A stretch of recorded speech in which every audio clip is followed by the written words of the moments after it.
So I noticed Izzy was feeling a little off. And if you know your anatomy, yes, that's the canine. It's not my fault. I just like to chew on rocks. You only ever get me toys, like every other week. How's a girl supposed to live like that, huh? So Izzy just had her surgery. Izzy girl. And she's got the cone of shame. Izzy, you okay, girl? I don't know You where doing I good? am. Yeah. One of her canines was fubbered up.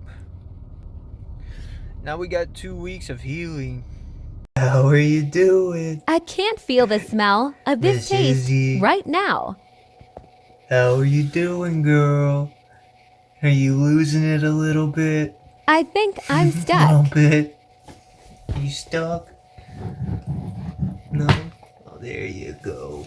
Come on. She's been over there drinking water for a minute now.